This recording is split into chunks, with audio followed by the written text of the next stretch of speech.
이강입니다. 스마트폰 카메라 앱 설정, 이거 동영상 촬영하는 법. 오늘 제목이고요.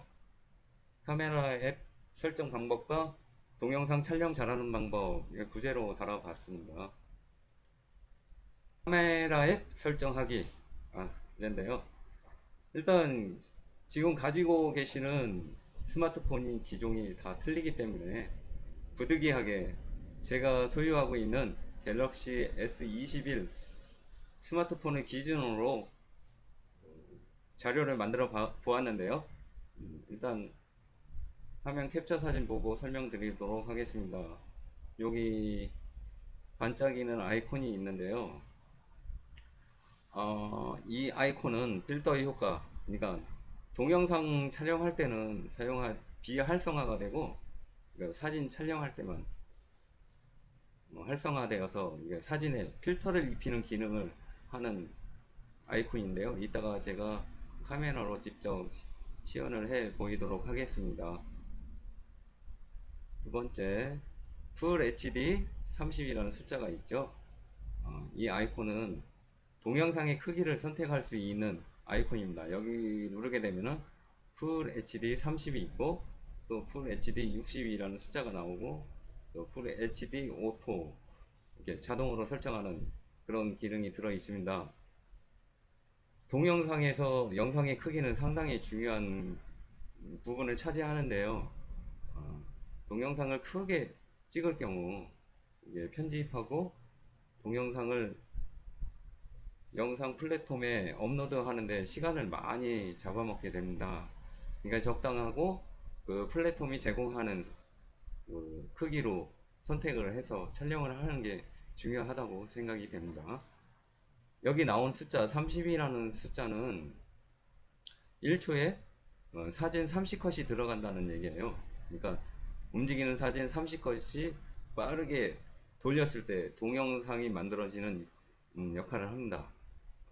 더 쉽게 얘기하자면 옛날에 우리 노트나 책 끝에 그러니까 페이지 있는 데다가 그림을 그려가지고 이렇게 빨리 이렇게 책가피를 이렇게 돌리다 보면은 회전하면서 움직이는 영상이 만들어지는데요. 그런 원리와도 같다고 생각하시면 쉬울 것 같아요.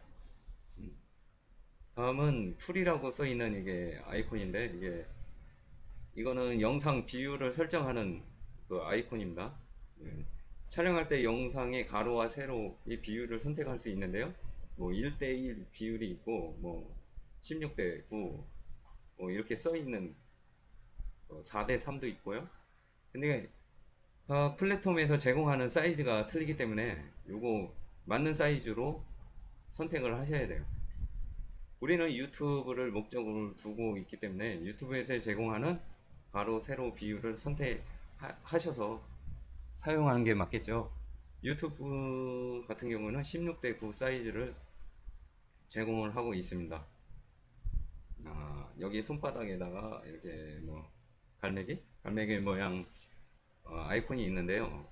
이 기능은 슈퍼 스테디라는 기능입니다. 영상이 움직임을 부드럽게 잡아주는 기능을 한다고 그러는데 이 카메라의 떨림을 잡아주는 그 손떨림 고정 장치와는 조금 차별화되는 그 헷갈릴 수가 있는데 차별화되는 기능입니다. 예를 들어서 영상을 찍으면서 방향 전환을 심하게 하면은 영상이 이렇게 크게 끊기는 부분이 있어요. 크게 움직이는 티나는 부분을 티나지 않게 부드럽게 잡아주는 기능을 하는 역할을 슈퍼 스테디라는 기능이 하고 있습니다. 이 아이콘은 뭐 설명을 안 해도 여러분들이 워낙 많이 사용하고 계실 것 같아요. 어두운 곳에 밝게 비추거나 아니면 어두운 곳에서 촬영할 때 이 프레시 기능을 켜고 촬영하기 때문에 이 기능에 대해서는 뭐 따로 설명을 안 해도 될 것 같아요. 다음은 설정창인데요. 설정창은 카메라의 설정값을 확인할 수 있습니다. 이쪽을 한번 들어가 볼게요. 설정창을 한번 둘러보기로 하겠습니다. 카메라 설정, 이게 오금 녹화 옵션 이 설정창 같은 경우도 기종마다 조금씩 틀리겠죠. 근데 공통적으로 대부분 이게 요즘은 성능이 좋아지다 보니까 동영상 손떨림 보정 장치이고 온으로 하시고요. 그 다음에 자동 HDR이라고 이렇게 써 있는데 어둡거나 밝은 부분을 디테일하게 이제 AR 기능을 이용해서 컴퓨터가 스스로 잡아주는 그런 기능을 하고 있습니다. 그리고 제가 1강 때 누누이 강조드린 수직, 수평, 안내선 설정하는 부분이 있고요. 위치 태그, 위치 태그는 어, 뭐냐면은 이제 사진을 찍는 위치를 나중에 보면 보여드릴게요. 표시해주는 그 기능을 합니다. 이것도 아주 좀 재밌는 기능이에요. 제 사진을 검색해 보면은 어느 위치에서 찍었는지 이렇게 지도에 표시해주는 그런 기능이 있습니다. 그리고 촬영 방법 같은 경우는 우리 촬영할 때 뭐 김치, 뭐 찰칵, 뭐 이렇게 음성으로 촬영할 수 있는 방법도 있고, 아니면 스마트폰을 터치해서 촬영하는 방법도 있고, 아니면 모션을 인식해서 촬영하는 방법, 이런 거 이거 설정하는 방법이죠. 설정 방법. 이 중에 공통적으로 꼭 PD 설정해야 될 부분은 동영상 찍을 때는 스마트폰이 움직이지 않을 수가 없어요. 이게 손떨림 보정 장치는 필히 온으로 맞춰주셨으면 좋겠고요. 수직, 수평, 안내선 이 두 가지는 필히 설정하는데 온으로 맞춰주셨으면 보다 좋은 결과물을 얻을 수 있을 것 같습니다. 스마트폰 앱 설정 팁을 말씀드리자면 우리가 유튜브에 동영상을 업로드 해야 되기 때문에 영상 비율은 16대 9로 설정을 해야겠죠. 두 번째는 영상 크기는 가로 픽셀 1920 곱하기 1080으로 설정해 주시고요. 풀 HD 화면으로 설정을 해 주시면 좋은 영상, 유튜브에서 제공하는 그런 사이즈로 설정을 하시는 게 중요할 것 같아요. 그 다음에 세 번째는 아까 말씀드렸듯이 동영상 손떨림 보정 설정은 항상 온으로 설정해 주시고, 안내선 수직과 수평 구도를 잡는 데 상당한 도움을 받을 수 있는 수직과 수평 안내선 항상 온으로 설정한다. 그러면요, 여기서 제 스마트폰으로 한번 다시 알아보도록 하겠습니다. 부드러움, 뭐 흑백 사진으로도 이렇게 촬영이 가능하겠죠. 이렇게 필터를 바꿔가면서 촬영을 할 수 있어요. 이렇게. 여기 동영상도 되는 것 같네요. 근데 이제 기술이 많이 발전했네요. 동영상이 찍히고 있습니다. 이렇게 한번 찍어볼게요.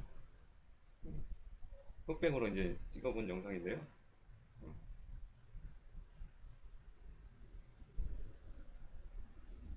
이게 움직임이 없으니까 흑백으로 잘 나왔네요. 동영상도 되네요.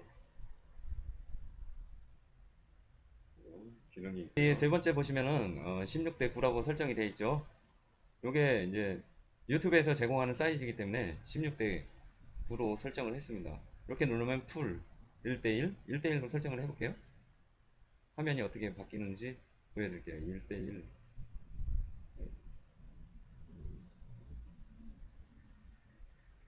이렇게 화면이 적어졌죠. 1대1, 1대1 하면, 그 다음에 풀로 한번 가보겠습니다. 풀로는 이렇게 전체 엄청 넓어졌죠. 사이즈가. 이런 기능을 합니다. 이렇게 설정하시면, 우리는 동영상 저기 올리는 게 목적이니까 유튜브에 16대 9로 설정해 주시고요. 이 기능은 이제 사진을 동영상을 찍고 이제 구동을 했을 때, 재생을 시켰을 때 확인할 수 있는 기능이라, 이거 이제 화면을 부드럽게 연결해 주는 그런 기능이라는 것만 알고 계셨으면 좋겠어요. 올 라이트. 그다음에 라이트 기능. 라이트도 이렇게 오토 설정을 해놓으면, 미리 해놓으면 어두운 데서 자동으로 라이트가 켜지니까 그렇게 해주시고요. 다음은 이제 카메라 설정 부분으로 한번 넘어가 봤는데요.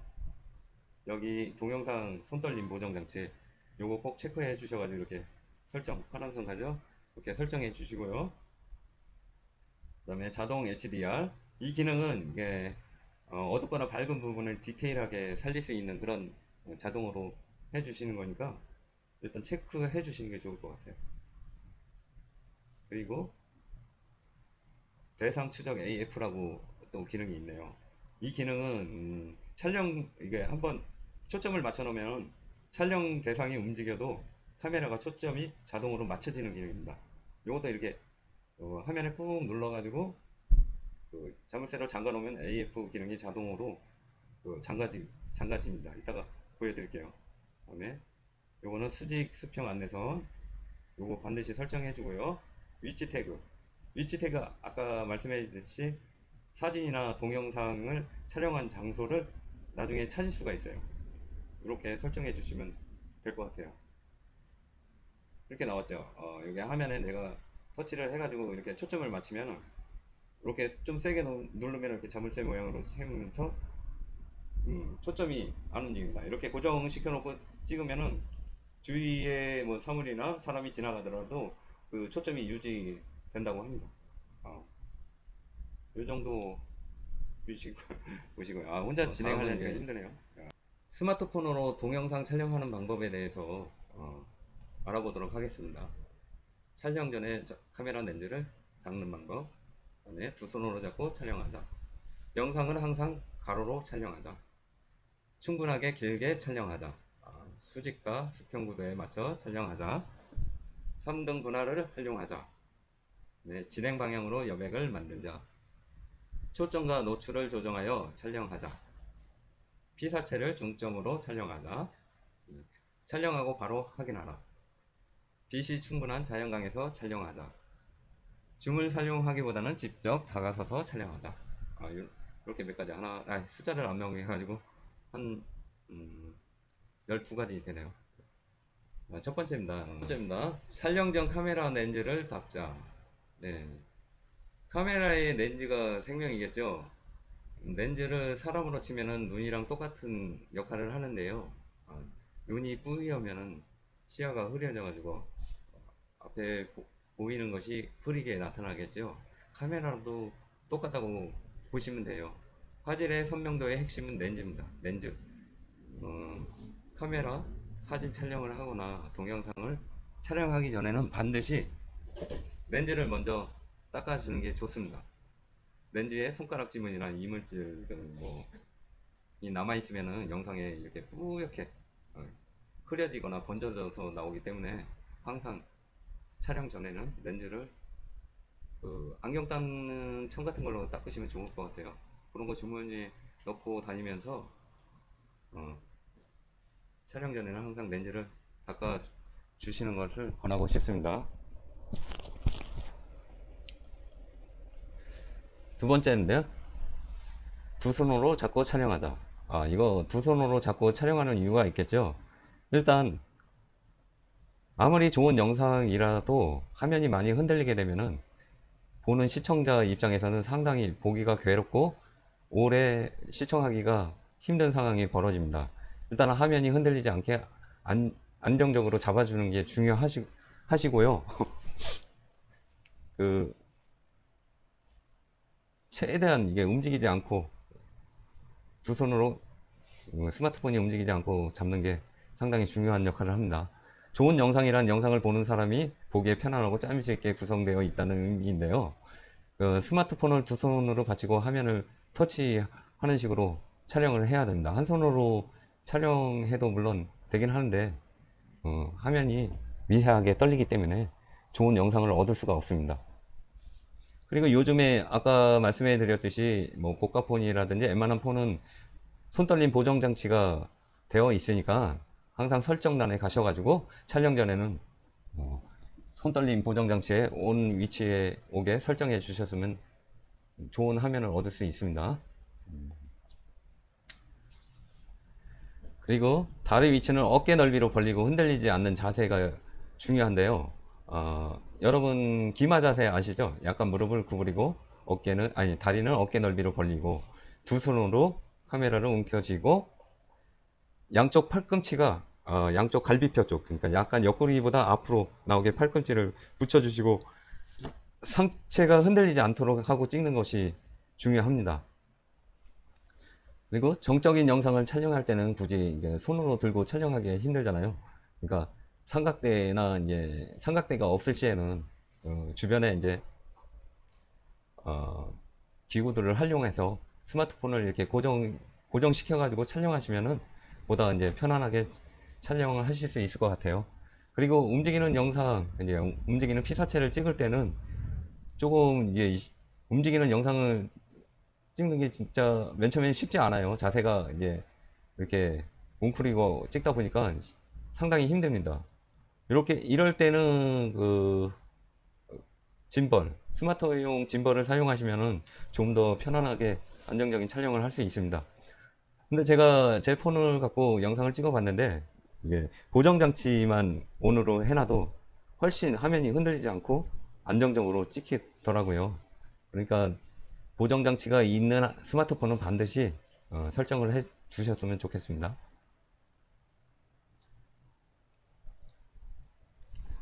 세 번째인데요.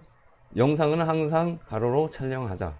아, 이거 영상 편집 한 번씩 해본 사람이라면은 금방 이해하실 거예요. 유튜브 화면 비율이 일단 16대 9를 지원하기 때문에 세로를 찍게 되면은 편집할 때 이런 여기 보이시죠?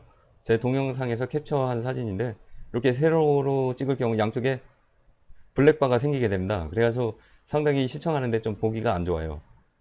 그러니까 될 수 있으면 16대 9 사이즈로 찍는 게 가장 좋고요. 세로로 촬영하실 경우 편집 시 양쪽에 이렇게 블랙바가 생긴다는 거 이거 명심하시고 항상 동영상 촬영하실 때는 가로로 이용해 주셨으면 감사하겠습니다. 그리고 이런 거 편집 앱에서 이렇게 화면을 이렇게 넓게 피는 기능도 있는데 블랙바를 없애려고 이제 화면을 이렇게 넓히다 보면은 그 화면이 왜곡되게 보여요. 얼굴이 이제 적은데 옆으로 넓어지면서 전체적으로 보기가 싫습니다. 그러니까 반드시 화면 사이즈 비율은 16대 9로 가로로 촬영하시기 바랍니다.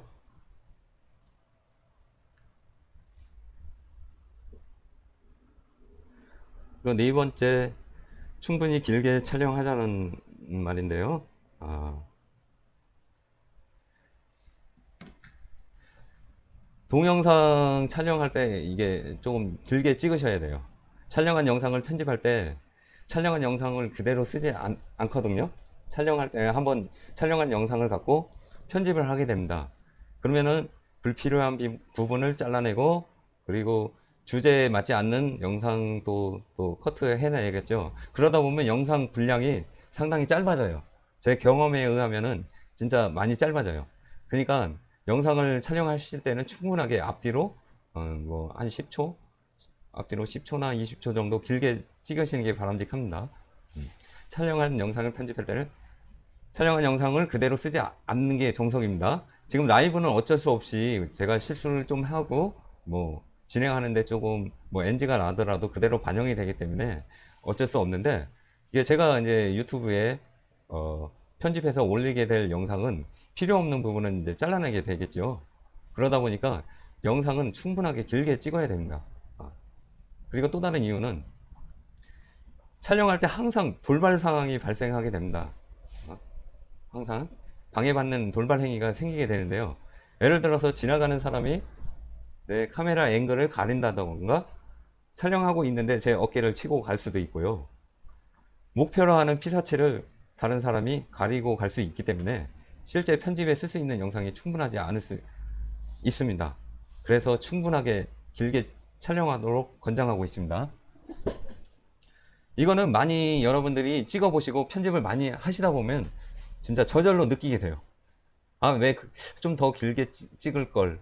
근데 그 피사체가 그 순간에 뭐 나중에 뭐 드라마나 영화 같은 경우는 다시 뭐 촬영할 수 있겠지만 이거는 그 순간을 기록하고 촬영하는 것이기 때문에 다시 촬영할 수가 없잖아요. 예, 그런 부분은 이제 주의해서 영상 찍을 때 충분하게 앞뒤로 길게 찍으셨으면 좋겠어요. 그리고 또 한 가지 이유는 그 편집 시 화면 전환 효과가 있어요. 대부분 보면 동영상 같은 경우는 3초 단위로 이렇게 화면 전환 효과를 주게 되는데 여러분 쉽게 얘기해서 뉴스 같은 거 보시게 되면은 맨 처음에 앵커가 나와서 사건, 사고에 대한 간략한 이야기를 하고 기자를 연결해서 관련 동영상이 나오고 밑에 자막이 들어가게 됩니다. 관련 영상이 나올 때 화면이 바뀌는 시간을 한번 체크해 보세요. 죄송합니다. 자꾸 알림 소리가 나네. 그 화면이 바뀌는 거 유심히 지켜보면은 그 화면이 바뀌는 시간이 3초에서 한 4초 정도마다 관련 동영상이 짧게 바뀌면서 밑에 자막이 들어가면서 설명을 해주고 있습니다.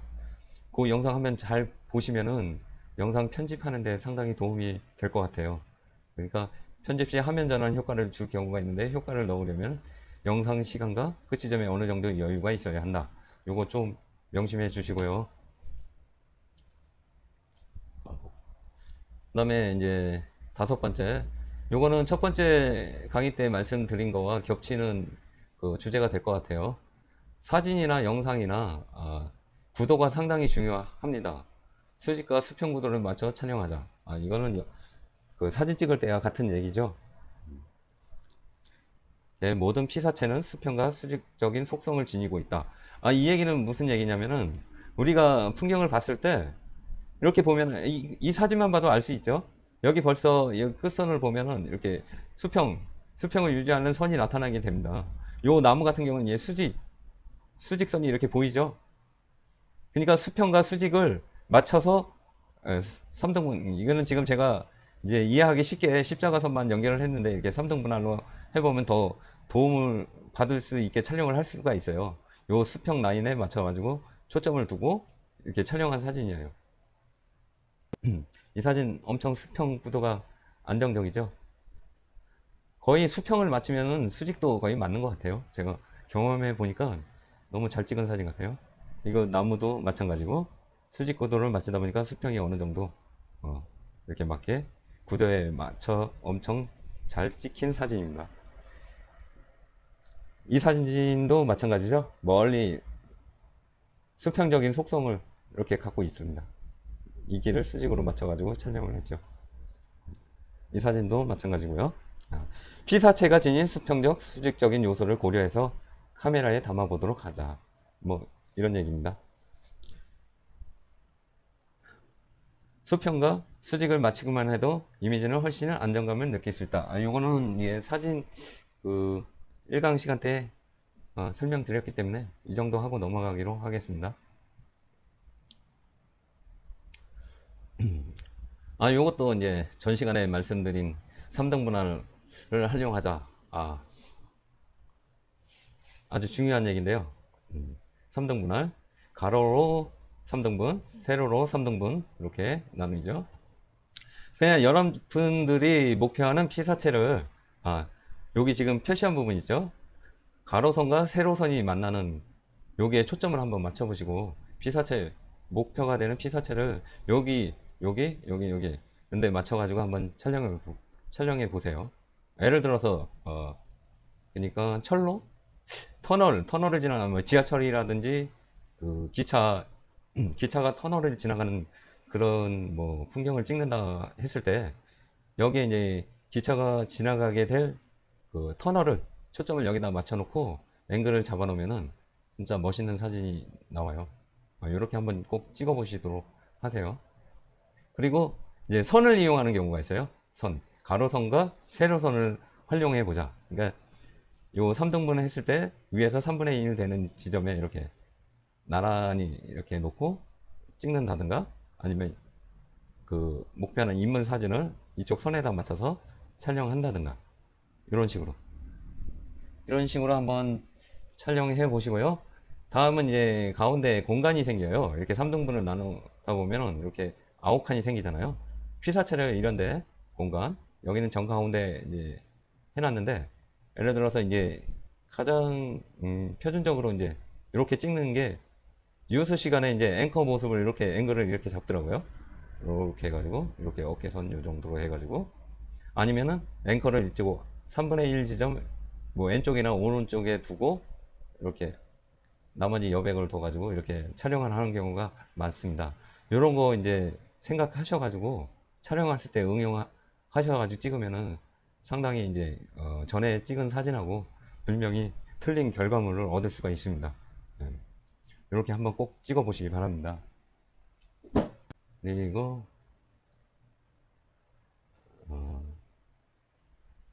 일곱 번째, 진행 방향으로 여백을 만들자.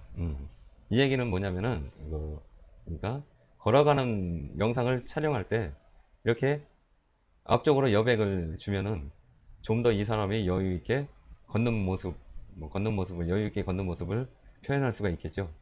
그리고 이렇게 뒤쪽으로 여백을 주면은 요건 좀 제가 사진 선택을 좀 잘못한 것 같은데 이 사람 좀 급해 보이지는 않는 것 같은데 반대로 여백을 주지 않을 경우 이제 쫓기는 분위기를 영상으로 안 봐서 그런데 이제 쫓기는 분위기를 만들 수 있다고 합니다. 그러니까 이런 거 이제 동영상 촬영하실 때 많이 참고하셔야 될 것 같아요. 여기도 마찬가지 뒤쪽에다가 여백을 많이 줘가지고 여행자의 급한 마음을 표현할 수 있겠죠. 그리고 다른 뭐 기법이 있다 그러면 여기다가 뭐 텍스트 이제 문자라든지 이렇게 글자를 넣을 수가 있어요.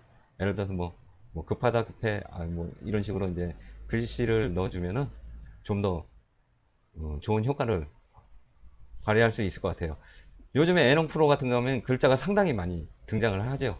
옛날 같은 경우는 그런 표현이 없었어요. 근데 요새 그래픽 기술을 하고 그런 게 발달을 하다 보니까 그 자막이나 사진 중간에 뭐 스티커 모양이라든지 그런 효과를 낼 수 있는 부분이 상당히 많습니다.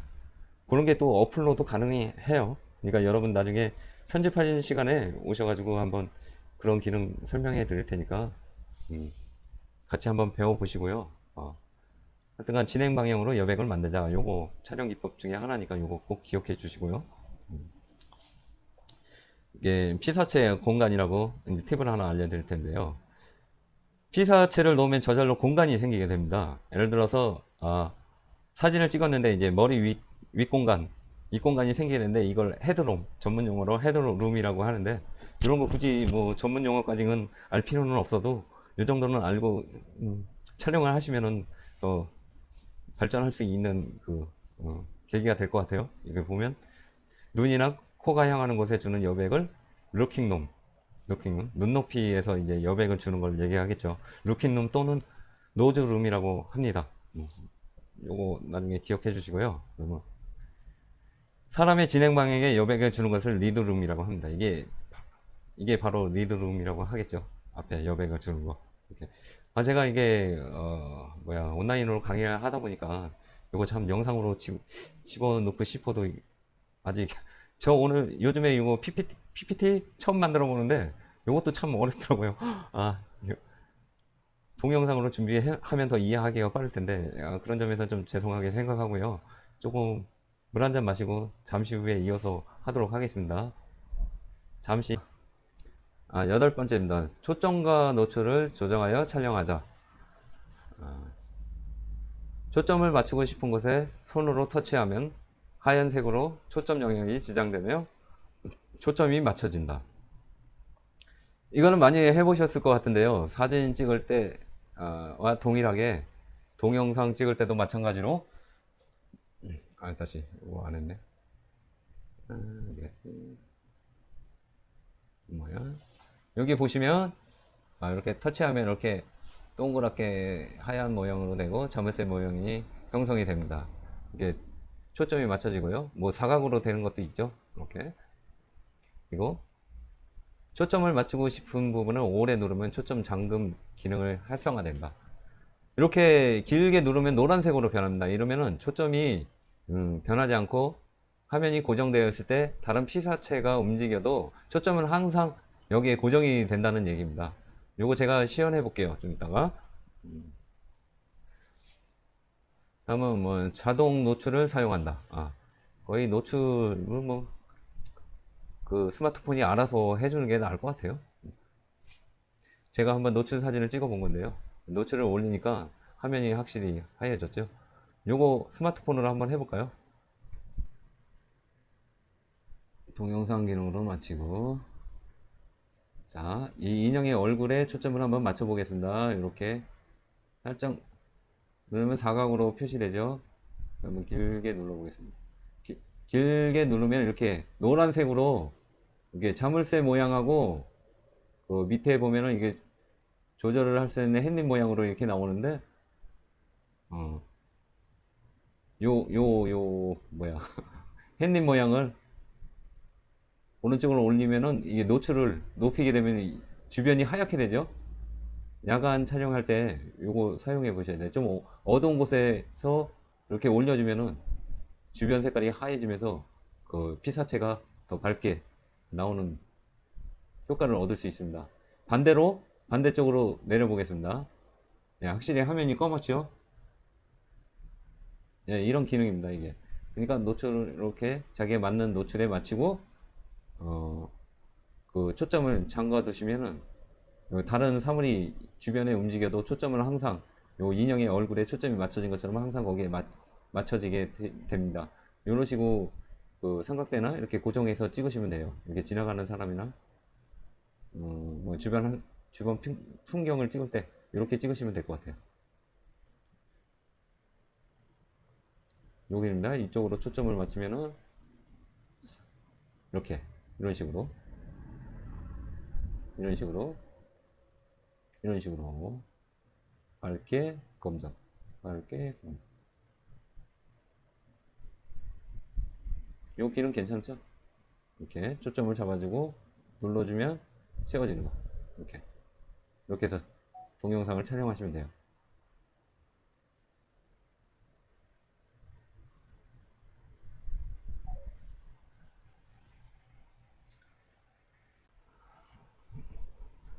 다음은요, 피사체를 중점으로 촬영하자. 시청자들이 배경의 시선을 뺏기지 않도록 촬영하자. 아, 이 얘기는 무슨 얘기냐면은, 우리가 전달하고자 하는 내용에 피사체나 주인공이 있을 것입니다. 대상, 사람의 인물이나 뭐 먹방에서는 음식이 주인공이 되겠죠. 그러니까 피사체보다 주변이 넓게 찍혀주면은 그 시청자들이 시선을 뺏기게 됩니다. 그러니까 항상 피사체를 중점적으로 촬영하는 거 잊지 않도록 하시기 바랍니다. 방해받지 않는 배경을 찾아보고 시선을 집중시킬 수 있도록 피사체 주변의 대상들과 구분대로 확실하게 크기로 촬영하자. 그다음에 방송 콘텐츠와 관련이 있는 배경으로 관련 소품이나 도구를 이용하여 배경을 연출하자. 이 얘기는 상당히 중요한데요. 방송을 하는데 주변에 관련이 없는 소품이나 도구가 있다고 생각을 하시면은 이야기를 전달하는데 상당히 설득력이 떨어지겠죠. 저희가 이제 동영상을 주제로 강의를 하다 보니까 이렇게 PPT 화면을 중점적으로 촬영하는 것처럼 예를 들어서 먹방을 진행을 하게 되면은 음식이 주축이 되겠죠. 그리고 그 주변에는 음식에 관련된 뭐 테이블이라든지 그 그릇, 식기 이런 게 있어야지 이런 걸로 연출하는 게 더 그 피사체를 돋보이게 하고 주제와 관련성이 있는 이야기로 꾸며질 수 있겠죠. 이렇게 항상 연출할 때는 그 배경에 항상 그 주제와 관련된 배경으로 소품을 꾸미셔야 될 것 같습니다. 방송 주제와 관련 없는 소품이나 물건들은 촬영 전에 미리 정리정돈하도록 하자. 요거 1강 때 얘기하는 사진 찍을 때 주변 정리하는 거랑 똑같은 내용이기 때문에 요거 이 정도로 하고요. 진짜 사진으로 한번 어떻게 다른지 한번 보여드리도록 하겠습니다.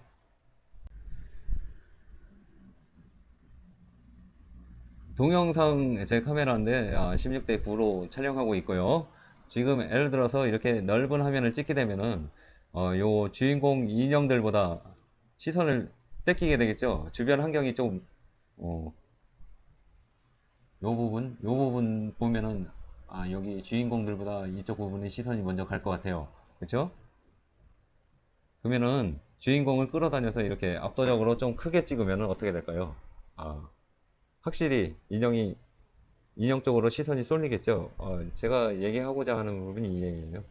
그러니까 주변 환경보다 목표하는 피사체에 시선이 많이 가도록 촬영하는 것이 중요하다고 생각됩니다.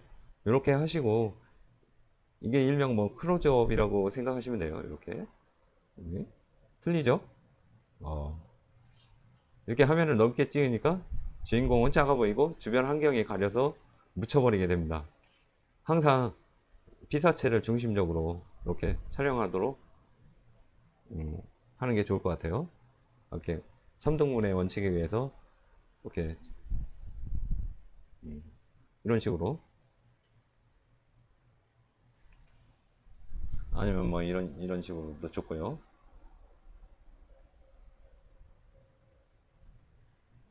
아니면 요 끝선 인형들이 나란히 서 있는데, 지금 인형들 눈높이하고 제가 눈높이가 안 맞아가지고 이게 촬영하기 조금 힘든데, 인형들이 좀 낮게 있어요. 이렇게 이 3분의 1 지점에다가 일자로 이렇게 맞춰가지고 나란히 이렇게 이런 식으로 촬영하는 게 아주 깔끔하게 나오죠. 이런 식으로 또 촬영해보고, 아니면 여기 가로선하고 세로선하고 만나는 부분, 뭐 이런 쪽에 이렇게 초점을 두고 화면을 좀 크게 이런 식으로 클로즈업 해가지고 주인공을 촬영해 주시는 게 좋을 것 같아요. 아주 깨끗하게 나옵니다. 이런 식으로. 아니면 이렇게 오른쪽으로 놓고 양쪽 배경으로 두든지, 이런 방법.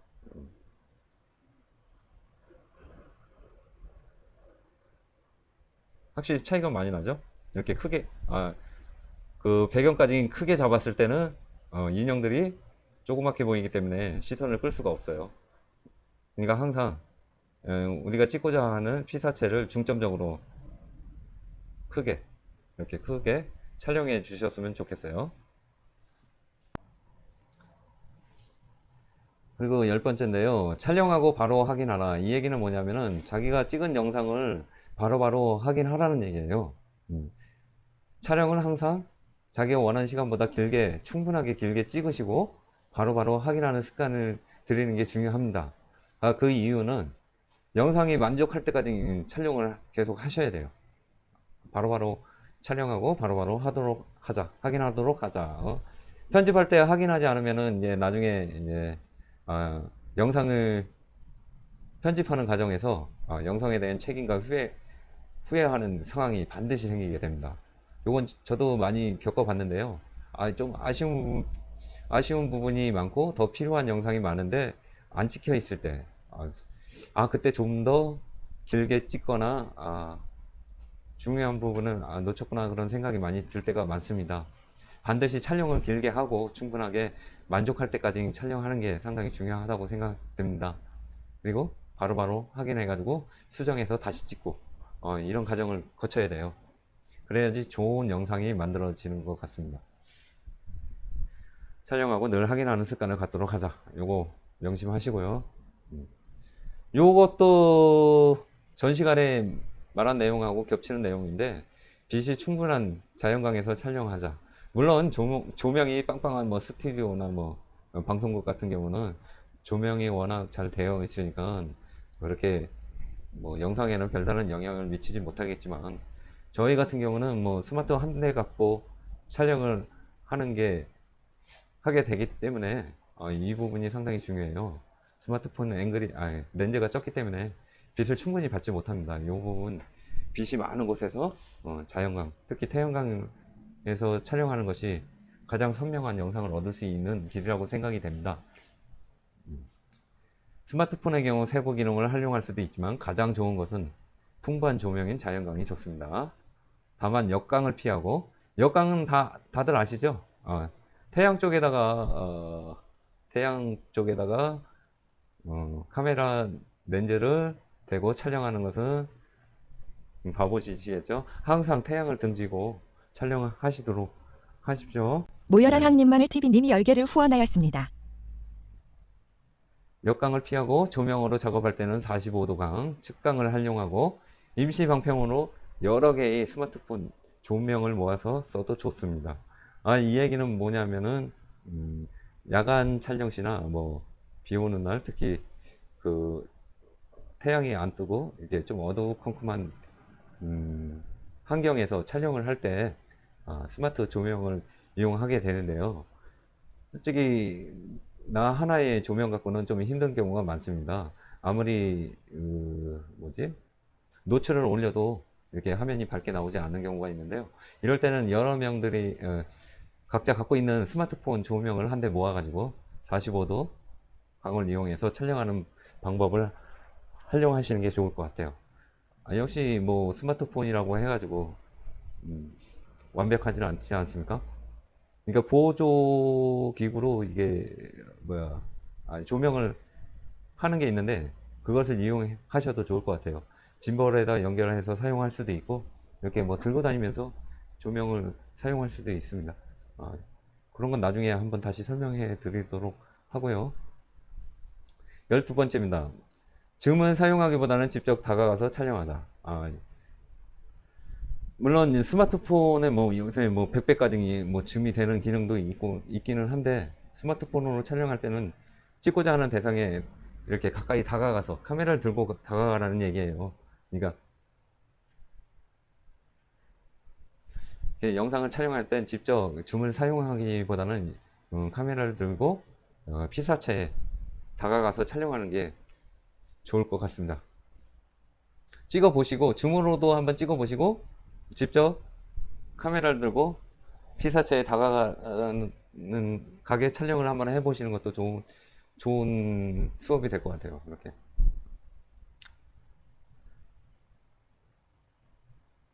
여기 다시 아까 설명드린 내용이 나오죠. 피사체에 가까이 다가가면 피사체가 강조되면서 화면을 집중시키는 효과뿐만 아니라 적당한 거리에서 볼 때와는 또 다른 것을 발견할 수도 있고 줌으로 화면을 당겨서 촬영할 때와는 다른 느낌을 담아낼 수가 있다. 네, 이제 줌으로 한번 촬영해 보겠습니다.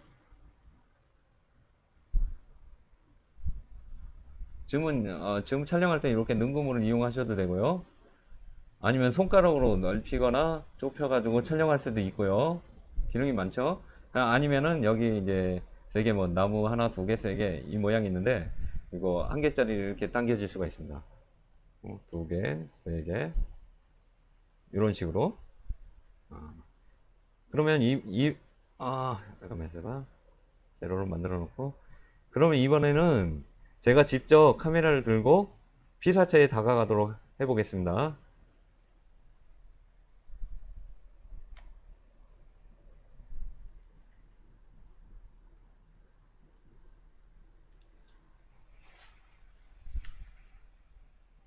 동영상 모드로 한번 해보겠습니다. 동영상 모드. 자, 1.5배, 3배, 이게 줌이죠.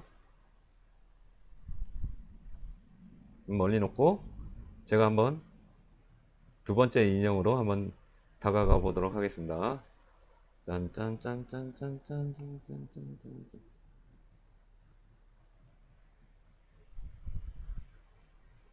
이런 느낌이네요.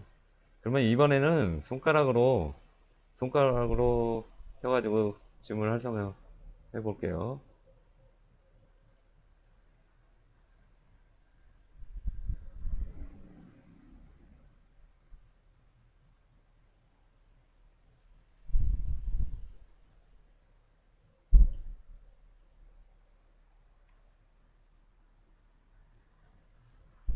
확실히 이게 화면이 좀 뭐라 그럴까요? 부드럽게 넘어간다 그럴까요?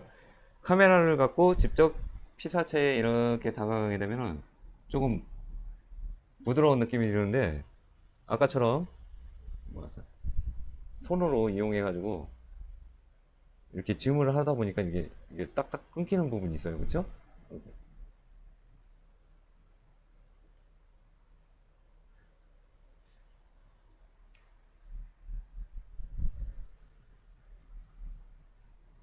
확실히 다르네요. 그러니까 피사체에 다가가는 게 이렇게 들고 직접 다가가는 게 훨씬 좋은 결과물을 얻을 수 있을 것 같아요. 영상도 많이 자연스러워지고 이렇게 아주 부드럽게 나가네요.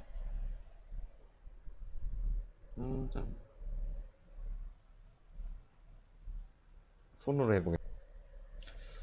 이번에는 카메라 샷에 대해서 알아보도록 하겠습니다. 카메라 샷이란 무엇인가? 녹화 버튼을 눌러 촬영하고 다시 버튼을 눌러 촬영을 중단할 때까지 한 번에 촬영된 분량을 숏이라고 하는데요. 숏. 보기에 편안하고 안정감 있는 영상에는 기본 크기가 있다. 일반적으로 카메라 샷의 크기는 인물을 중심으로 나눈다. 얼굴을 강조한 클로즈업 샷, 가슴까지 담은 바스트 샷, 상반신을 담은 웨스트 샷, 무릎까지 담은 니 샷, 그 인물의 전신까지 아니라 주변까지 담은 풀샷 등이 있다. 요거 제가 이제 설명해 드리기 쉽게 그냥 인형으로 한번 촬영을 해 보겠습니다. 넘어갔어.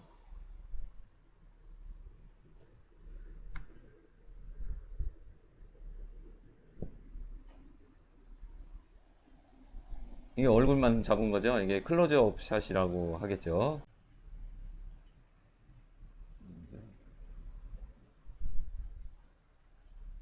그 다음에 이렇게 가슴 부분까지 가슴 부분까지 잡은 샷, 바스트 샷. 네. 그 다음에 상반신까지 이제 허리 부분, 여기 허리겠죠. 허리까지 잡은 샷, 웨이스트 샷. 그 다음에 무릎까지 잡은 샷, 무릎이 어디야 근데? 이쯤 되겠네요. 이게. 니샷. 그 다음에 인물 전신뿐만 아니라 주변까지 잡은 샷. 뭐 이런 게 풀샷 정도 되겠죠. 이렇게 전신하고 주변까지 잡은 샷. 뭐 하면 이렇게 클로즈업, 바스트,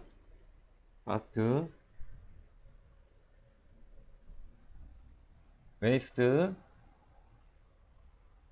네샷, 풀샷. 이렇게 생각하시면 돼요. 다시 한번요. 클로즈업, 바스트, 웨이스트, 네샷, 풀샷. 요거 기억하셔가지고 동영상 찍을 때 활용하시면 될 것 같아요. 쉽게 뭐 이렇게 촬영해도 될 것 같아요. 순간적으로 빨리 이런 식으로 잠깐 쉬고요. 카메라 샷의 종류 아까 뭐 반복되는 내용인데, 풀샷 화면의 범위가 커지고 피사체가 작아진다. 아까 보셨죠? 범위가 넓어지기 때문에 당연히 피사체가 작아지겠죠. 시간, 장소 등 가장 많은 정보가 담겨 있다. 그 다음에 미디엄 샷이라 그러면 클로즈업 샷보다는 화면 범위가 넓고 풀샷보다는 화면 범위가 좁다. 인물의 표정이나 배경보다는 인물의 움직임에 집중하게 만든다. 아까 에이스트 샷이 여기에 해당될 것 같아요. 에이스트 샷이 미디엄 샷. 그러니까 약간 허리 부분까지 촬영하면은 주변까지 이렇게 화면 범위가 넓어지니까 클로즈업 샷보다는 크고 풀샷보다 적은 걸 미디엄 샷이라고 한다고 이해하시면 되겠습니다. 다음은 클로즈업 샷. 아까 보셨죠? 화면에 이제 거의 뭐 얼굴이 꽉 찰 정도로. 이건 뭐 영화나 드라마의 뭐 주인공들을 이렇게 잡을 때 많이 사용되고요. 화면의 범위가 작아지고 피사체가 커지는 거죠. 배경이 잘 보이지 않지만 화면에 얼굴이 크게 보여서 그 사람의 강점을 강조할 수 있다. 이런 거. 저희 같이 뭐 얼굴에 자신 없는 사람은 이게 좀 부담스러운 샷이 될 수 있겠네요. 아유. 오늘은 여기까지 준비했는데요. 오프라인에서 같이 실습도 해보고 이렇게 진행하면 좀 편하게 대화가 될 것 같은데, 이게 혼자 떠들다 보니까 이게 제가 설명하기 게 상당히 어렵네요. 다음 시간에는 카메라 보조 도구를 이용해서 촬영하는 방법하고 촬영 기법, 짐벌 촬영법, 요 두 가지 주제를 갖고 한번 이야기를 나누려고 합니다. 지금까지 시청해 주셔서 감사하고요. 저는 오늘 여기까지 진행을 하고 다음 주에 다시 만나도록 하겠습니다. 지금까지 조피디였습니다. 감사합니다.